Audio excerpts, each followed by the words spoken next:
2003ರ ನಂತರ ಮತ್ತೊಂದು ಆ ಗಳಿಗೆ ಭಾರತಕ್ಕೆ ಬಂದು ನಿಂತಿದೆ. ಅವತ್ತು ಇದೇ ರೀತಿಯಾದಂಥ ಕಾತುರದಿಂದ ಕಾಯ್ತಾ ಇದ್ದಂಥ ಕ್ಷಣ ಅದು ಕಲ್ಪನಾ ಚಾವ್ಲಾ ವಿಚಾರದಲ್ಲಿ. ಆಗ ಏನಾಯಿತು ಆ ಗಳಿಗೆ ಆಮೇಲೆ ನೆನಪು ಮಾಡ್ಕೋಣ. ಅಂತರಿಕ್ಷದಲ್ಲಿ 9 ತಿಂಗಳು ಕಳೆದಂತಹ ಸುನಿತಾ ವಿಲಿಯಮ್ಸ್ ಬುಚ್ ವಿಲ್ಮೋರ್ ಇನ್ನೂ ಕೆಲವೇ ಗಂಟೆಗಳಲ್ಲಿ ಧರೆಗೆ ಇಳಿಯಲಿದ್ದಾರೆ. ನಾಸಾ ಗಗನಯಾನಿ ನಿಕ್ ಹೇಗ್ ಮತ್ತು ರಷ್ಯಾದ ಅಲೆಕ್ಸಾಂಡರ್ ಗೊರ್ಚುನೋವಾ ಜೊತೆಗೂಡಿ ಸುನಿತಾ ಮತ್ತು ವಿಲ್ಮೋರ್ ISSನಿಂದ ಡ್ರ್ಯಾಗನ್ ಕ್ಯಾಪ್ಸೂಲ್ನಲ್ಲಿ ಪಯಣವನ್ನು ಬೆಳೆಸಿದ್ದಾರೆ ಈಗ ಆಲ್ರೆಡಿ. ಬೆಳಗ್ಗೆ 10:35ಕ್ಕೆ ಸರಿಯಾಗಿ ISSನಿಂದ ಬೇರ್ಪಟ್ಟಂತಹ ಗಗನನೌಕೆ ತನ್ನ 17 ಗಂಟೆಗಳ ಪಯಣವನ್ನು ಆರಂಭಿಸಿದೆ. ಇವತ್ತು ರಾತ್ರಿ ಅಂದರೆ ನಸುಕಿನ ಜಾವ 3:27 ಸರಿಯಾಗಿ ಫ್ಲೋರಿಡಾ ಕಡಲ ತೀರದಲ್ಲಿ ಲ್ಯಾಂಡ್ ಆಗುತ್ತೆ. ಹವಾಮಾನ ಅನುಕೂಲಿಸದಿದ್ರೆ ಲ್ಯಾಂಡಿಂಗ್ ಸಮಯವನ್ನು ಬದಲಾಯಿಸಬೇಕಾಗುತ್ತೆ. ಸುನಿತಾ ಬುಚ್ ವಿಲ್ಮೋರ್ ಸುರಕ್ಷಿತವಾಗಿ ಲ್ಯಾಂಡ್ ಆಗಲಿ ಅಂತ ಇಡೀ ಜಗತ್ತು ಕಾಯ್ತಾ ಇದೆ. ಆದರೆ ಕೊನೆಯ ಹಂತದ ಪಯಣ ಅಷ್ಟು ಸುಲಭದಲ್ಲ. ಅತ್ಯಂತ ವೇಗವಾಗಿ ಅಗ್ನಿಗೋಳದಂತೆ ಭೂ ವಾತಾವರಣಕ್ಕೆ ಬರುವಂಥ ಡ್ರ್ಯಾಗನ್ ಕ್ಯಾಪ್ಸೂಲ್ಗೆ 1600 ಸೆಂಟಿಗ್ರೇಡ್ ಉಷ್ಣಾಂಶ ತಡೆದುಕೊಳ್ಳುವಂಥ ತಾಕತ್ತಿದೆ. ಭೂ ವಾತಾವರಣಕ್ಕೆ ಬಂದ ಮೇಲೆ ಕ್ಯಾಪ್ಸೂಲ್ ವೇಗವನ್ನು ಹಂತ ಹಂತವಾಗಿ ಕಡಿಮೆ ಮಾಡಲಾಗುತ್ತೆ. ಈ ಹಂತದಲ್ಲಿ ಗಗನಯಾನಿಗಳು G-ಫೋರ್ಸ್ ಅಂದರೆ ಗುರುತ್ವಾಕರ್ಷಣ ಒತ್ತಡವನ್ನು ಅನುಭವಿಸ್ತಾರೆ. ಇದು ಭೂ ಗುರುತ್ವಾಕರ್ಷಣ ಶಕ್ತಿಗಿಂತ 4 ಪಟ್ಟು ಹೆಚ್ಚಿರುತ್ತೆ. ಕೊನೆಗೆ ಪ್ಯಾರಾಚೂಟ್ ಓಪನ್ ಆದಮೇಲೆ ಗಗನನೌಕೆ ನಿಧಾನಕ್ಕೆ ಸಮುದ್ರದಲ್ಲಿ ಇಳಿಯುತ್ತೆ. ಈ ಮಿಷನ್ ಯಶಸ್ವಿ ಆಗಲಿ ಅಂತ ಪ್ರಧಾನಿ ಮೋದಿ ಪುತ್ತಿಗೆ ಶ್ರೀ ಸೇರಿ ಜಗತ್ತಿನ ಕೋಟಿ ಮಂದಿ ಪ್ರಾರ್ಥಿಸ್ತಾ ಇದ್ದಾರೆ. ನಿಮ್ಮನ್ನ ಭಾರತದಲ್ಲಿ ನೋಡಲು ಎದುರು ನೋಡ್ತಾ ಇದ್ದೀನಿ ಅಂತ ಮೋದಿ ಅವರು ಪತ್ರ ಬರೆದಿದ್ದಾರೆ. ಸುನೀತಾ ವಿಲಿಯಮ್ಸ್ ಅವರು ಭೂಮಿಗೆ ಮರಳ್ತಾ ಇರುವುದು ನಮಗೆ ತುಂಬ ಸಂತೋಷವಾಗಿದೆ. ಅವರು ನಿರ್ವಿಘ್ನವಾಗಿ ಬಂದು ತಲುಪಬೇಕು. ಅವರ ಸಾಧನೆ ಅದು ಚಿರಸ್ಥಾಯಿ ಆಗಬೇಕು. ಹಾಗೆ ನಾವು ದೇವರ ಹತ್ತಿರ ಪ್ರಾರ್ಥನೆ ಮಾಡ್ತಾ ಇದ್ದೀವಿ. ಅಲ್ಲಿರುವ ನಮ್ಮ ಎಲ್ಲ ಶಾಖೆಗಳಲ್ಲಿಯೂ ಕೂಡ ವಿಶೇಷ ಪ್ರಾರ್ಥನೆಯನ್ನು ಕೂಡ ಮಾಡಲು ಸೂಚನೆ ಮಾಡಿದ್ದೇವೆ.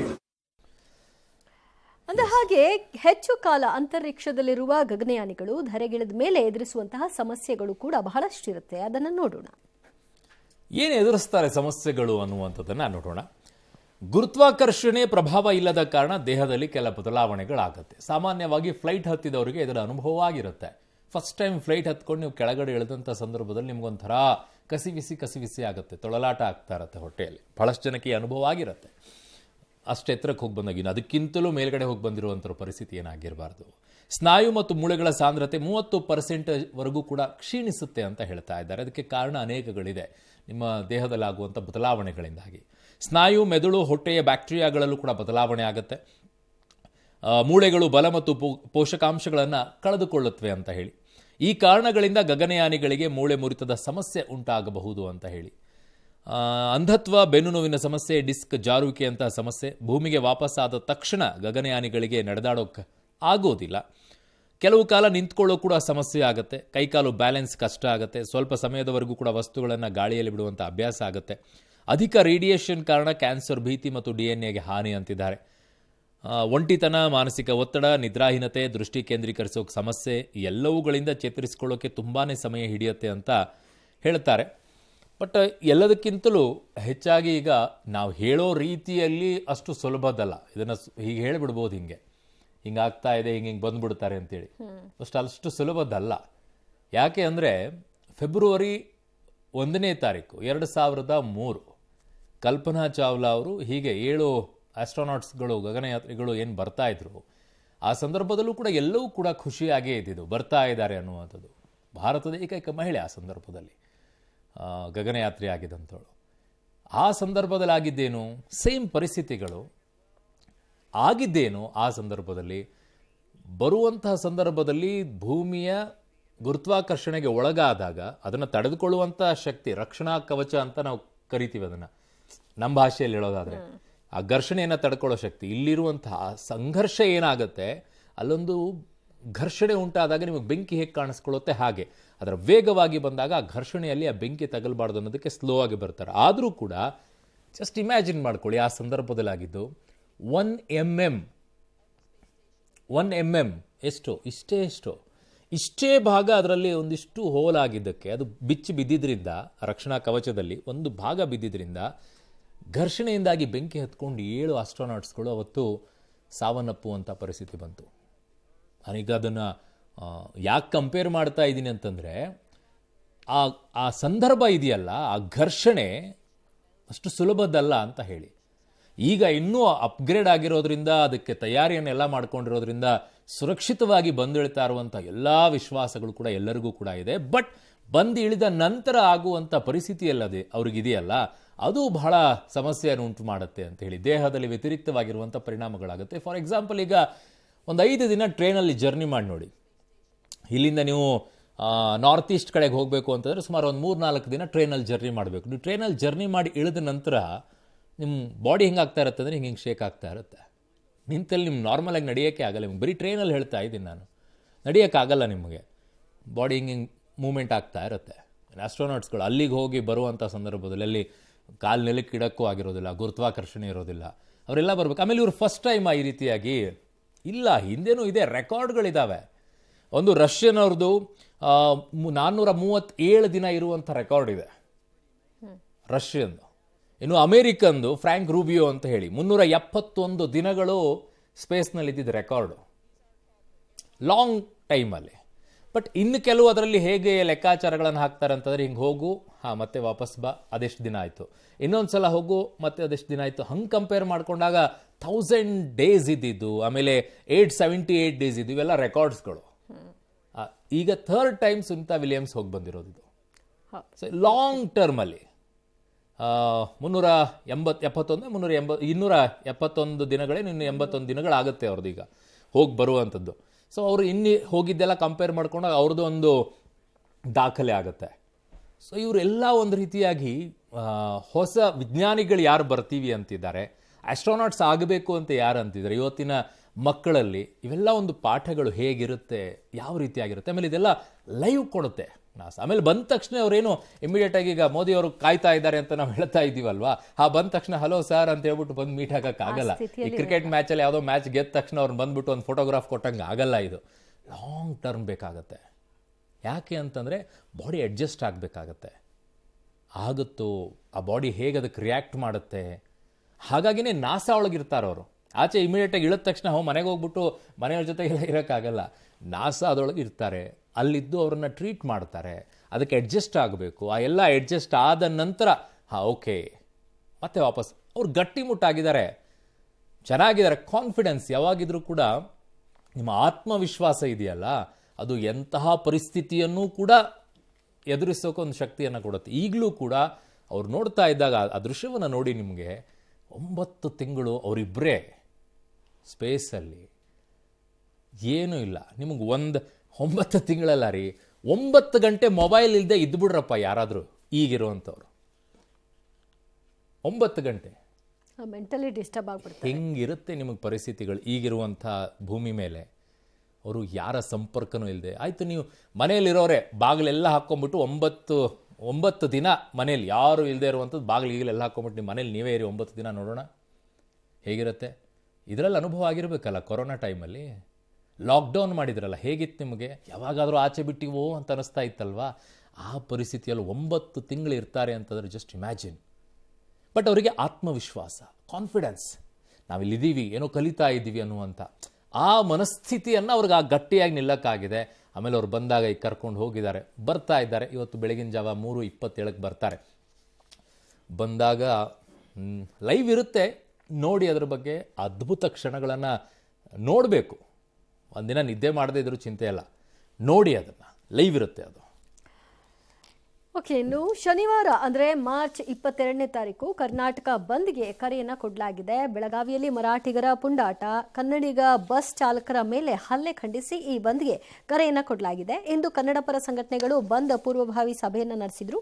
ಶನಿವಾರ ಬೆಳಗ್ಗೆ 6 ಗಂಟೆಯಿಂದ ಸಂಜೆ 6 ಗಂಟೆವರೆಗೆ ಬಂದ್ ಮಾಡಲು ಬೆಂಗಳೂರಿನ ಟೌನ್ ಹಾಲ್ನಿಂದ ಫ್ರೀಡಂ ಪಾರ್ಕ್ವರೆಗೆ ಬೃಹತ್ ಮೆರವಣಿಗೆ ನಡೆಸಲು ತೀರ್ಮಾನಿಸಿದ್ರು. ಆದರೆ ಬಂದ್ ಬೆಂಬಲಿಸುವ ವಿಚಾರವಾಗಿ ಸಂಘಟನೆಗಳಲ್ಲಿ ಒಮ್ಮತ ಮೂಡಿಲ್ಲ. ಕೆಲ ಸಂಘಟನೆಗಳು ಬೆಂಬಲ ಸೂಚಿಸಿದರೆ ಇನ್ನು ಕೆಲವರು ಬೆಂಬಲ ನೀಡಲ್ಲ ಅಂತ ಬಹಿರಂಗವಾಗಿ ಹೇಳಿದ್ದಾರೆ. ಬಂದ್ ಬೆಂಬಲಿಸದ ಸಂಘಟನೆಗಳ ವಿರುದ್ಧ ಆಕ್ರೋಶವನ್ನು ಕೂಡ ವ್ಯಕ್ತಪಡಿಸಿದ್ದಾರೆ. ಈ ಮಧ್ಯೆ ಲೇಬರ್ ಕೋಡ್ ರದ್ದು, ಖಾಸಗೀಕರಣ ವಿರೋಧಿಸಿ ಕಾರ್ಮಿಕ ಸಂಘಟನೆಗಳು ಮೇ 20ರಂದು ಭಾರತ್ ಬಂದ್ಗೆ ಕರೆಯನ್ನ ಕೊಟ್ಟಿದ್ದಾರೆ. ನಾಡಿನ ಸಮಸ್ಯೆಯನ್ನು ಇಟ್ಕೊಂಡು ಕರ್ನಾಟಕ ಬಂದ್ಗೆ ಕರೆಯನ್ನು ಕೊಟ್ಟಿದ್ದೀವಿ. ನನ್ನೆಲ್ಲ ಕನ್ನಡ ಪರ ಸಂಘಟನೆಗಳು ಇದಕ್ಕೆ ಕೈ ಜೋಡಿಸಿದ್ದೇವೆ. ಬೆಂಬಲ ಕೊಡದೇ ಇರೋರ ಬಗ್ಗೆ ನಾವು ತಲೆ ಕೆಡಿಸ್ಕೊಳ್ಳಲ್ಲ. ನಾವು ಬಂದ್ ಮಾಡೋದಂತೂ ಮಾಡೇ ಮಾಡ್ತೀವಿ. ನಾವು ಯಾವಾಗಲೂ ಬಲವಂತದ ಬಂದ್ ಮಾಡಿಲ್ಲ. ನೈತಿಕ ಬೆಂಬಲ ಅಂದ್ರೆ ಬೇಜಾರಾಗುತ್ತೆ. ಇದು ಯಾರೋ ಒಬ್ಬರು ವೈಯಕ್ತಿಕ ಬಂದಲ್ಲ. ಈ ನಾಡಿನ ಅನೇಕ ಜ್ವಲಂತ ಸಮಸ್ಯೆಗಳು ಇವತ್ತಿಗೂ ನೆನೆಗುದಿ ಬಿದ್ದಿದೆ. ಎಲ್ಲ ಒಂದು ಕಡೆ ಕರ್ನಾಟಕ ಇವತ್ತು ಕೇಂದ್ರ ಸರ್ಕಾರಕ್ಕೆ ಒಂದು ಗೌರವ ಕೊಡ್ತಕ್ಕಂಥ ರಾಜ್ಯವಾಗಿ ಉಳಿದಿಲ್ಲ. ನಾವು ಪ್ರತಿಯೊಂದನ್ನು ಬೇಡ್ ಪಡಿಬೇಕು. ಅದು ನದಿ ನೀರಾಗಿರ್ಬೋದು, ಗಡಿ ವಿಷಯ ಆಗಿರ್ಬೋದು. ಆದ್ದರಿಂದ ಕನ್ನಡಿಗರ ಹಿತಾಸಕ್ತಿಯಾಗಿ ನಾಡಿನ ಹಿತಚಿಂತನೆಗೆ ಮಾಡ್ತಕ್ಕಂಥ ಈ ಬಂದ್ಗೆ ಎಲ್ಲರೂ ಬೆಂಬಲ ಕೊಡಬೇಕು ಅಂತಕ್ಕಂಥದ್ದು, ಅವ್ರಿಗೆ ಬಂದ್ ಮಾಡಿ ಅಂತ ಕೇಳ್ತಕ್ಕಂಥದ್ದು ಹೋರಾಟಗಾರರ ಕರ್ತವ್ಯ. ಈಗಾಗಲೇ ಕೇಳಿದ್ದೀವಿ, ಇನ್ನೊಂದು ಸರಿ ಮತ್ತೊಮ್ಮೆ ನಾವು ಅವರಲ್ಲಿ ವಿನಂತಿ ಮಾಡ್ಕೋತೀವಿ, ನಿಟ್ಟಲ್ಲಾದರೂ ಸಹಕರಿಸಿ. ಓಕೆ, ಇನ್ನು ಶನಿವಾರದ ಬಂದ್ಗೆ ಏನಿರಲ್ಲ ಅಂತಂದರೆ ಆಟೋ, ಓಲಾ, ಊಬರು, APMC ಇವುಗಳನ್ನಷ್ಟೇ ಬಂದ್ ಮಾಡ್ತಾರೆ. ಇನ್ನುಳಿದಂಥವ್ರು ಇನ್ನೂ ಕೂಡ ಘೋಷಣೆಯನ್ನು ಮಾಡಿಲ್ಲ. ಶನಿವಾರ ಬಂದ್ನಲ್ಲಿ ಏನಿರುತ್ತೆ ಅನ್ನೋದಾದರೆ ಹೋಟೆಲು, ಸರ್ಕಾರಿ ಶಾಲೆ, ಸರ್ಕಾರಿ ಬಸ್ಸು, ಮೆಟ್ರೋ, ಖಾಸಗಿ ಶಾಲೆ, ಖಾಸಗಿ ಬಸ್ಸು ಎಲ್ಲವೂ ಕೂಡ ಇರುತ್ತೆ. ಶನಿವಾರ ಬಂದ್ ಇರುತ್ತಾ ಇರಲ್ವಾ ಅಂತಂದಾಗ ಥಿಯೇಟರು ಒಂದು ರೀತಿಯಾಗಿ ಇನ್ನೂ ಹೇಳಿಲ್ಲ, ಅವರು ಯೋಚನೆಯಲ್ಲಿದ್ದಾರಂತೆ. ಇನ್ನೂ ಶನಿವಾರ ಅಲ್ವಾ ಸರ್ ಹೇಳ್ತೀವಿ ಅಂತ ಅವ್ರದ್ದು. ಚಿತ್ರೋದ್ಯಮವು ಕೂಡ ಇನ್ನೂ ಆ ಡಿಸಿಷನಿಗೆ ಬಂದಿಲ್ಲ. ಹೋಟೆಲು, ಮಾಲು, ಬೇಕ್ರಿ, ಬಾರ್, ರೆಸ್ಟೋರೆಂಟ್ಗಳು, ಅಂಗಡಿ ಮುಗ್ಗಟ್ಟು, ಬೀದಿ ಬದಿ ವ್ಯಾಪಾರ ಇವ್ರು ಯಾರೂ ಕೂಡ ಇನ್ನೂ ಡಿಸಿಷನಿಗೆ ಬಂದಿಲ್ಲ. ಬಟ್ ಇದರಲ್ಲಿ ನನಗೆ ಅರ್ಥ ಆಗದಿರೋದೇನು ಅಂದರೆ ದಿವ್ಯಾ, ಏನಾಗುತ್ತೆ ಅಂತ ನಾನು ಕೇಳೋದು. ಬಂದ್ ಮಾಡೋದ್ರಿಂದ ಈಗ ನೀವು ದೂರ್ತಾ ಇರೋದು ಯಾರನ್ನ? ಕೇಂದ್ರದವ್ರನ್ನಲ್ವಾ? ಕೇಂದ್ರದವರು ಯಾವುದು ಏನು ಮಾಡ್ತಾ ಇಲ್ಲ, ಕರೆಕ್ಟ್. ಬಂದ್ ಮಾಡೋದ್ರಿಂದ ಕೇಂದ್ರದವ್ರು ಕೇಳ್ತಾರಾ? ಇಲ್ಲ. ಯಾರಿಗೆ ಹೊಡ್ತಾ ಬೀಳುತ್ತೆ ಬಂದ್ ಮಾಡೋದ್ರಿಂದ? ನಾವೇ ರೀ ಎಲ್ಲ ಜನಗಳಿಗೆ. MES ಬ್ಯಾನ್ ಮಾಡ್ಬೇಕಂತೆ, ಅದು ಸಾಧ್ಯ ಎಲ್ಲಾಗತ್ತೆ ನಿಮಗೀಗ? ಅದನ್ನ ಕೇಳಬೇಕಾಗಿರೋದು ಎಲ್ಲಿ ನೀವು? ಅದನ್ನ ಬಂದ್ ಮಾಡೋದ್ರಿಂದ MES ಬಂದ್ ಆಗ್ಬಿಡುತ್ತಾ? ಬ್ಯಾನ್ ಮಾಡ್ಬಿಡ್ತಾರಾ? ಏನ್ರಿ, ಯಾವ ಯೋಚನೆ, ತಲೆ ಬುಡ ಇಲ್ದೇನೆ ಯೋಚನೆ ಮಾಡ್ತೀರಿ? ಮೊದಲೇ ಜನರಿಗೆ ಬೆಲೆ ಏರಿಕೆಯಿಂದ ಹೈರಾಣಾಗಿ ಹೋಗ್ಬಿಟ್ಟಿದ್ದಾರೆ. ದಿನನಿತ್ಯ ದುಡ್ಕೊಂಡು ಬರೋ ಅಷ್ಟೊತ್ತಿಗೆ ಸಾಕಾಗಿ ಹೋಗ್ಬಿಟ್ಟಿದೆ. ಅದರಲ್ಲಿ ಬಂದ್ ಬೇರೆ ಮಾಡಿ ಆ ದಿನದ ಹೊಟ್ಟೆಗೆ ಯಾಕೆ ಹೊಡಿತೀರಾ ಅಂತ ಆಟೋದವ್ರು ಹೇಳಲ್ವಾ? ಈಗ ಒಂದು ದಿನ ನಾವು ಬಂದ್ ಮಾಡ್ಬಿಟ್ರೆ ನಮ್ಮ ಪರಿಸ್ಥಿತಿ ಏನಾಗುತ್ತೀರಿ ಅಂತೇಳಿ ಆಟೋದವ್ರು ಮಾತಾಡಲ್ವಾ? ಈಗಲೇ ಅವ್ರು 30 ರೂಪಾಯಿ ಇದೆ, ಅದನ್ನ 40 ರೂಪಾಯಿ ಏರಿಕೆ ಮಾಡಿ ನಮಗೆ ಬದುಕಕ್ಕಾಗ್ತಿಲ್ಲ ಅಂತಿದ್ದಾರೆ. ನೀವು ಅದರಲ್ಲಿ ಬಂದ್ ಮಾಡ್ಬಿಟ್ಟು ಮತ್ತೆ ಯಾಕೆ ಅವ್ರು ಹೊಟ್ಟೆ ಹೊಡಿತೀರಾ? ತುಂಬಾ ಜನರದ್ದು ತುಂಬಾ ಕಮಿಟ್ಮೆಂಟ್ಗಳಿರುತ್ತೆ, ಸಾಲ ಮಾಡ್ಕೊಂಡಿರ್ತಾರೆ, ಕಟ್ಟಬೇಕಾಗತ್ತೆ. ನಿಮಗೇನಾಗಬೇಕಾಗಿದೆ ಎಲ್ಲ ಸಂಘಟನೆಯ ಅಧ್ಯಕ್ಷರುಗಳಿಗೆ. ಆಮೇಲೆ ಈ ಬಂದ್ ಘೋಷಣೆಯಲ್ಲಿ ಒಂದು ರೀತಿ ಬಲವಂತ ಮಾಡ್ತಾ ಇದ್ದಾರೆ, ನೀವು ಮಾಡಲೇಬೇಕು ಅಂತ. ಈ ಬಲವಂತದ ಬಂದ್ ಮಾಡೋದಿದೆಯಲ್ಲ, ನಿಮ್ಮ ಮಾನಸಿಕತೆಯನ್ನು ತೋರಿಸುತ್ತೆ. ಅಂದರೆ ಈ ಪರಿಸ್ಥಿತಿ ಏನಾಗಿದೆ ಅಂತಂದರೆ, ಈಗ ಘೋಷಣೆ ಮಾಡಿರುವಂಥವ್ರು ಒಂಥರ ಪ್ರತಿಷ್ಠೆಗೆ ಇಳಿದಂಗೆ ಕಾಣಿಸ್ತಾ ಇದೆ. ಘೋಷಣೆ ಏನೋ ಮಾಡಿಬಿಟ್ಟಿದ್ದೀವಿ ನಾವೀಗ, ವಾಪಸ್ ತಗೊಂಡ್ಬಿಟ್ರೆ ನಮ್ಗೆ ಅವಮಾನ, ಇದು ಬಂದ್ ಮಾಡಲೇಬೇಕು ಅನ್ನುವಂಥ ಪ್ರತಿಷ್ಠೆಯಲ್ಲಿ ನಿಂತಂಗೆ ಕಾಣಿಸ್ತಾ ಇದ್ದೀರಾ ನೀವು. ಏನಾಗುತ್ತೆ? ಏನು ಕಳ್ಕೊಳ್ಳೋದಿದೆ? ನಿಮ್ಮ ಉದ್ದೇಶ ಈ ಬದಲಾವಣೆ ಮಾಡಬೇಕು ಅನ್ನೋದಿದೆ. ಬಂದ್ ಮಾಡೋದ್ರಿಂದ ರಾಜ್ಯದ ಜನರ ಮೇಲೇನೆ ಹೊರೆ ಹಾಕ್ತೀರಾ. ಈಗ ಈ ಏಟ್ಗಳು ಬೀಳೋದ್ರಿಂದ ಅವತ್ತಿನ ನಷ್ಟ ಏನಾಗುತ್ತೆ ಅದನ್ನ ರಾಜ್ಯ ಸರ್ಕಾರ ಆಗಿರ್ಬೋದು ಅಥವಾ ಕೇಂದ್ರ ಸರ್ಕಾರ ಆಗಿರ್ಬೋದು ರಾಜ್ಯದ ಜನರ ಮೇಲೇನೆ ಹೊರೆ ಹಾಕುತ್ತೆ. ನಾವೇ ಅನುಭವಿಸಬೇಕು. ನೀವು ಪ್ರತಿಭಟನೆ ಮಾಡೋರು, ನೀವು ಕಟ್ಟಬೇಕು. ನಷ್ಟ ಆಗದೆ ಇರೋ ರೀತಿಯಲ್ಲಿ ನೋಡ್ಕೊಳ್ರಪ್ಪ ಅಂತಂದ್ರೆ ಇನ್ನೂ ನಷ್ಟ ಆಗೋ ರೀತಿಯಲ್ಲಿ ನೋಡಿಕೊಂಡು ಬರೆ ಮೇಲೆ ಬರೆ ಎಳಿಸ್ಕೊಳ್ಳೋ ರೀತಿಯಲ್ಲಿ ಎಷ್ಟು ಹೇಳಿದ್ರು ಕೇಳಲ್ಲ. ಅವತ್ತು ಎಕ್ಸಾಮ್ ಇದೀರಿ, SLC ಎಕ್ಸಾಮ್ ಅಂತಂದ್ರೆ ಎಕ್ಸಾಮನ್ನೇ ಮುಂದಕ್ಕೆ ಹಾಕ್ಬೇಕಂತೆ.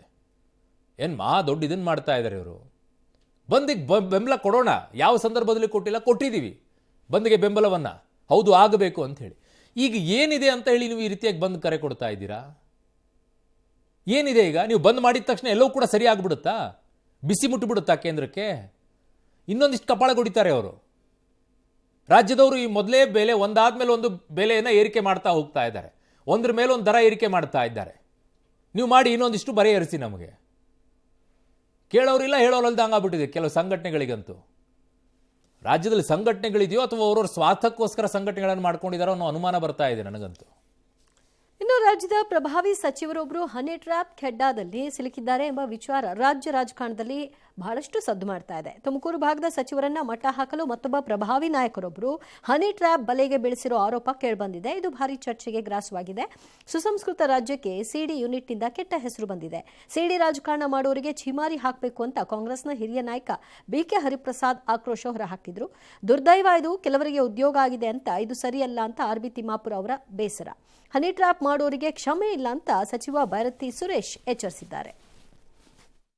ಕರ್ನಾಟಕ ರಾಜ್ಯದ ಸುಸಂಸ್ಕೃತ ರಾಜ್ಯ, ಇದು ನಾವು ರೋಲ್ ಮಾಡೆಲ್ ಆಗಿದ್ವಿ. ಈ ಸಿಡಿ ಯೂನಿಟ್ಗಳು ಬಂದು ದೇಶದಲ್ಲಿ ನಮ್ಮಷ್ಟು ಕೆಟ್ಟ ಹೆಸರು ಯಾವ ರಾಜ್ಯದಲ್ಲೂ ಇಲ್ಲ. ವಲಸು ರಾಜಕಾರಣ ಮಾಡ್ತಾ ಇರೋರಿಗೆ ಜನ ಚಿಮಾರಿ ಹಾಕ್ಬೇಕು. ಇವೆಲ್ಲವೂ ರಾಜಕಾರಣದಲ್ಲಿ ನಡೀತಾನೆ ಇರ್ತವೆ. ಹನಿ ಟ್ರ್ಯಾಪು ಮತ್ತೊಂದು ಟ್ರ್ಯಾಪು ನಡೀತಾನೆ ಇರ್ತವೆ. ಅವ್ರು ಎಚ್ಚರಿಕೆಯಿಂದ ಇರಬೇಕು. ಅದೊಂದು ಗ್ಯಾಂಗೇ ತಯಾರಾಗಿಬಿಟ್ಟಿದೆ. ಅದು ದುರ್ದೈವ.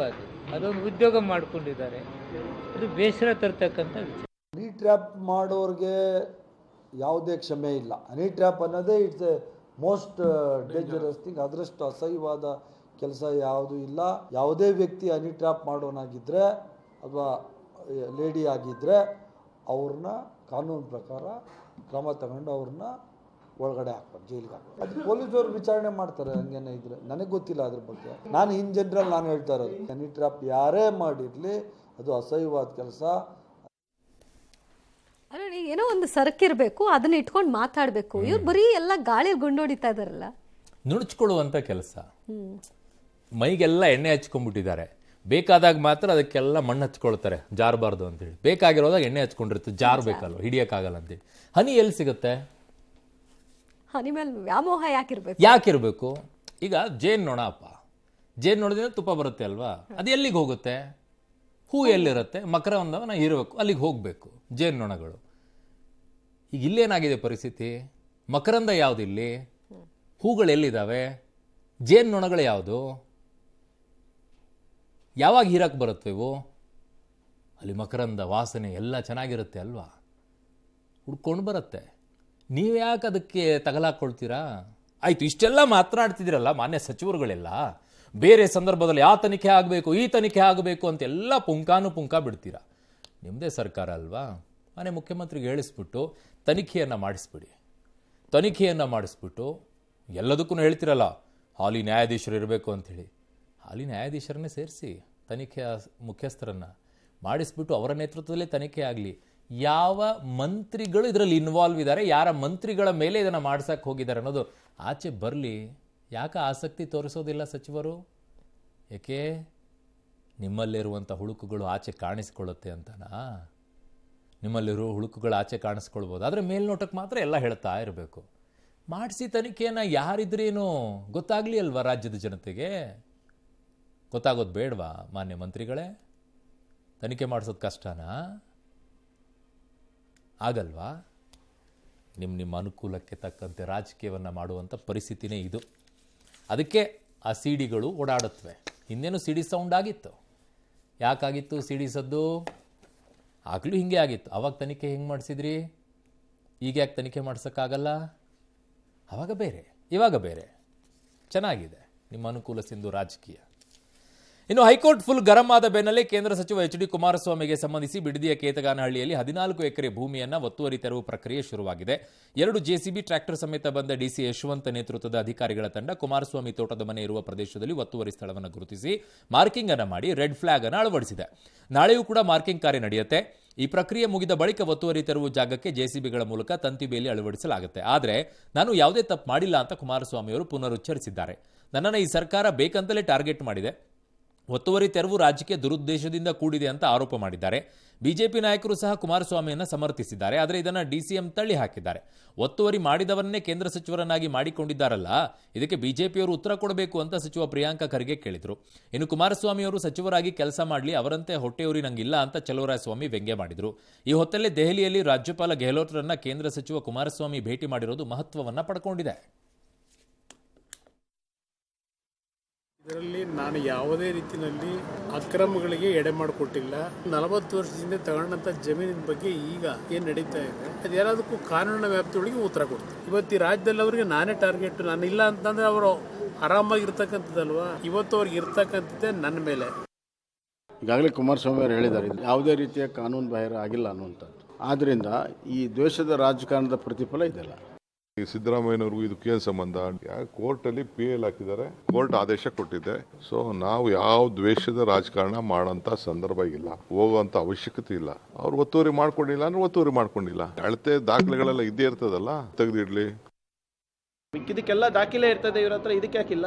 ದಾಖಲೆ ಕೊಡಿ, ಏನಿದೆ ಕಾನೂನು ಪ್ರಕಾರ ಕ್ರಮ ಆಗುತ್ತೆ. ಸರ್ಕಾರದ ಮಿಸ್ಟೇಕ್ ಇದ್ರೆ ನಮ್ಗೆ ಶಿಕ್ಷೆ ಆಗ್ತದೆ, ನಿಮ್ದು ತಪ್ಪಿದ್ರೆ ನಿಮ್ಗೆ ಶಿಕ್ಷೆ ಆಗ್ತದೆ. ಈಗಾಗಲೇ ಕೋರ್ಟ್ ನಲ್ಲಿ ಒಂದು ತೀರ್ಮಾನ ಆಗಿದೆ ಇದ್ರ ಬಗ್ಗೆ. ಇವತ್ತು ಒತ್ತುವರಿ ಮಾಡಿದವರಿಗೆ ಯೂನಿಯನ್ ಮಿನಿಸ್ಟರ್ ಮಾಡ್ಕೊಂಡಿದಾರಲ್ಲ, ಏನಂತಾರೆ ಬಿಜೆಪಿ ಅವರು? ಅವ್ರಿಗೆ ಕೇಳ್ಬೇಕು ನಾವು. ಕೇಂದ್ರ ಸಚಿವರು ಕುಮಾರಸ್ವಾಮಿ ಅವರು ಮಂತ್ರಿಯಾಗಿ ನೋಡಬೇಕು ಅಂತ ನಮಗೂ ಆಸೆ. ನಮಗೇನು ಅವ್ರೇನು ಅಧಿಕಾರದಲ್ಲಿದ್ದು ನಾವು ಸಂತೋಷ ಪಡ್ತೀವಿ. ಅವ್ರಂಗೇನು ನಮಗೇನು ಹೊಟ್ಟೆವರಿನೂ ಬರಲ್ಲ, ಬೇಜಾರು ಆಗಲ್ಲ. ಈಗ ನಾನೇನು ಅವ್ರ ರಾಜೀನಾಮೆ ನೋಡಿ ಎಷ್ಟು ಮಜವಾಗಿದೆ ಗೊತ್ತಾ ದಿವ್ಯಾ ಈ ವಿಚಾರದಲ್ಲಿ ಇವರು ಆಡುವಂಥದ್ದು. ಏನೋ ಅಳತೆ ಅವೆಲ್ಲ ಕೂಡ ನಡಿಬೇಕು ಅಂತೇಳಿ. ಆಮೇಲೆ ಇದು ಅಬ್ಸಲ್ಯೂಟ್ಲಿ ಕಾನೂನು ಪ್ರಕಾರ ನಡಿಬೇಕಾಗಿರೋದು. ತೆರವು ಮಾಡೋ ಕೋರ್ಟ್ ಹೇಳಿರೋದು. ಎಕ್ಸಾಕ್ಟ್ಲಿ. ರಾಜಕೀಯ ದುರುದ್ದೇಶದಿಂದ ಏನೋ ಮಾಡಿದ್ದಾರೆ ಅಂದಮೇಲೆ ನಿಮ್ಮ ದಾಖಲೆಗಳು ಸರಿ ಇದ್ರೆ ರಾಜಕೀಯ ದುರುದ್ದೇಶ ಇದ್ದೇನು ಪ್ರಯೋಜನ? ಇದೆಲ್ಲವೂ ಕೂಡ ಆಗಬೇಕಾಗಿರುವಂಥದ್ದು ಕಾನೂನಿನ ವ್ಯಾಪ್ತಿಯಲ್ಲಿ. ನಿಮ್ಗೆ ಸರಿ ಇದೆಯಾ ಇಲ್ವಾ ಅನ್ನುವಂಥದ್ದು ಸಿವಿಲ್ ಮ್ಯಾಟ್ರ್, ಡಿಸ್ಪ್ಯೂಟ್, ಜಮೀನುಗಳ ವಿವಾದದ ವಿಚಾರದಲ್ಲಿ ನಡೀತಾ ಇರುವಂಥದ್ದು ಈ ವಿವಾದ. ಬಟ್ ರಾಜಕೀಯ ತಿರುವು ಯಾಕೆ ಪಡ್ಕೊಳ್ತಾ ಇದೆ ಅಂತಂದರೆ ಅವರು ಕೇಂದ್ರ ಮಂತ್ರಿ ಆಗಿದ್ದಾರೆ, ಅಪೋಸಿಷನಲ್ಲಿರುವಂಥವರು, ಸಂಘರ್ಷ ಇದ್ದಿದೆ ಅಲ್ಲಿಂದ ಇಲ್ಲಿವರೆಗೂ ಅವ್ರ ನಡುವೆ. ಬಟ್ ನನಗಿರುವಂಥ ಪ್ರಶ್ನೆ, ಈಗೆಲ್ಲ ಹೇಳ್ತಿದ್ದಾರೆ ದಾಖಲೆ ಇದ್ರೆ ಕೊಡಲಿ, ಈ ಆಕ್ರೋಶ, ಈ ವ್ಯಂಗ್ಯ, ಆಮೇಲೆ ಈ ಹೊಟ್ಟೆ ಉರಿ, ರಾಜೀನಾಮೆ, ಇವೆಲ್ಲ ಮಾತುಗಳು ನಿಮ್ಮದೇ ಪಕ್ಷದಲ್ಲಿರುವಂಥ ಲೀಡರ್ ಒಬ್ಬರು ಅರಣ್ಯ ಜಾಗವನ್ನು ಒತ್ತುವರಿ ಮಾಡಿಕೊಂಡಾಗ ಯಾಕೆ ಬರಲಿಲ್ಲ? ಇದು ಅರಣ್ಯ ಭೂಮಿಯನ್ನು ಒತ್ತುವರಿ ಮಾಡ್ಕೊಂಡಿರ್ಲಿಲ್ವಾ? ಅದು ಜೋರಾಗಿ ಜಟಾಪಟಿ ನಡೀತಾ ಇತ್ತು, ಅವಾಗೆಲ್ಲ ಮೈಗೆ ಎಣ್ಣೆ ಹಚ್ಕೊಂಡು ಯಾಕೆ ಸರ್ಕೊಂಡು ಹೋಗ್ತಾ ಇದ್ರಿ? ಅವಾಗೆ ಯಾಕೆ ಈ ಮಾತುಗಳು ಬರಲಿಲ್ಲ? ಅವಾಗೆ ಯಾಕೆ ಈ ವ್ಯಂಗ್ಯಗಳು ಬರಲಿಲ್ಲ? ಚೆನ್ನಾಗಿದೆ ನಿಮ್ಮ ಅನುಕೂಲಕ್ಕೆ ತಕ್ಕಂತೆ. ಅದಕ್ಕೆ ಹೇಳೋದು ನೀವು ಊಸರವಳ್ಳಿಗಳು ಅಂತ ಹೇಳಿ. ರಾಜಕಾರಣಿಗಳು ಊಸರವಳ್ಳಿಗಳು. ನಿಮ್ಮ ಅನುಕೂಲಕ್ಕೆ ತಕ್ಕಂತೆ ನಿಮ್ಮ ರಾಜಕೀಯವನ್ನು ಹೇಗೆ ಬೆಳೆ ಬಯಸ್ಕೊಳ್ತೀರಾ ನೋಡ್ಕೊಳ್ಳಿ. ಈ ಮಾತುಗಳು ನಿಮ್ಮ ಪಕ್ಷದಲ್ಲಿರುವಂಥ ನಾಯಕರು ಅರಣ್ಯ ಭೂಮಿಯನ್ನು ಒತ್ತುವರಿ ಮಾಡಿದಾಗಲೂ ಇದೇ ಮಾತು ಬರಬೇಕಾಗಿತ್ತು, ಅವಾಗ ಬರಲಿಲ್ಲ. ಈಗ ತುಂಬ ಚೆನ್ನಾಗಿ ಬರುತ್ತೆ ದಾಖಲೆ ಕೊಡಿ ಎಲ್ಲ ಅಂತ ಹೇಳಿ.